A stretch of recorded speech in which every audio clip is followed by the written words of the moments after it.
ఏలూరు జిల్లా కైకలూరు పరిధిలోని మండపల్లి మండలంలో చెరువులపై ఉన్న ఆక్రమణను తొలగించాలంటే అలాగే చెరువులపై ఉన్న కరెంటు మోటార్ను దొంగలిస్తున్న 4 దొంగలను పోలీసులు అదుపులోకి తీసుకున్నారు. మండవల్లి పరిసర ప్రాంతంలో రాత్రి వేళల్లో రొయ్యల చెరువులపై ఉన్న మోటార్లను లక్ష్యంగా చేసుకొని ఈ దొంగలు దొంగతనాలకు పాల్పడుతున్నట్లుగా గుర్తించారు.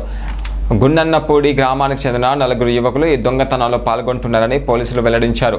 ఈ కేసుపై డీఎస్పీ శ్రవణ్ కుమార్ వివరాలు వెల్లడించారు.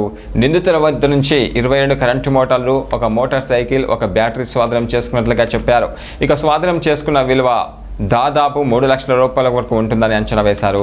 దొంగలించిన వస్తువులను కొనుగోలు చేసిన వారిపై కేసులు నమోదు చేస్తామని హెచ్చరించారు. ఇక దొంగ సొమ్ము కొనడం మంచిది కాదని పోలీసులు హెచ్చరికలు జారీ చేశారు. అందరికీ నమస్కారం. మన మండవల్లి పోలీస్ స్టేషన్ లిమిట్స్ లో గత కొన్ని రోజులుగా ఈ యొక్క ఉన్ననపూడి చుట్టుపక్కల గ్రామాల్లో ఉన్నటువంటి దగ్గర ఈ చేపల చెరువుపై ఉన్నటువంటి ఈ చేపల చెరువుకు ఉపయోగించేటువంటి మోటార్లు, నీటి మోటార్లని కొంతమంది దొంగతనం చేయడం జరుగుతుంది. దీనిపైన అక్కడున్న రైతులు వచ్చి రిపోర్ట్ ఇవ్వడంతో రైతులు ఇచ్చినటువంటి రిపోర్ట్ పైనకి మండవల్లి పోలీసు వారు దర్యాప్తు చేపట్టడం జరిగింది. దానిలో భాగంగా మండవల్లి ఎస్ఐ గారికి దర్యాప్తులో భాగంగా ఒక స్పెషల్ టీం ఏర్పాటు చేయడం జరిగింది.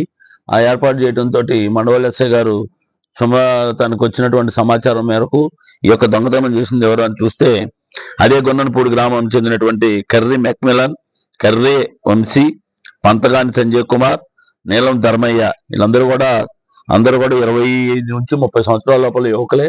వీళ్ళందరూ కూడా చెడు వ్యసనాలకు బానిసపడి ఎప్పటికప్పుడు కూడా వాళ్ళకున్న ఒక స్కూటర్ను వాడుకొని ఏ రోజుకి ఆ రోజు వెళ్ళి ఈ చెరువు పైన మోటార్ ఉప్పు తీసుకోవటం, దానికి ఉన్నటువంటి బ్యాటరీలు ఉప్పు తీసుకొని పోయి వాళ్ళు ఓ చోట నిలబెట్టి ఎన్ని అమ్ముకుందాం అనే ఉద్దేశంతో పోగు చేయడం జరిగింది.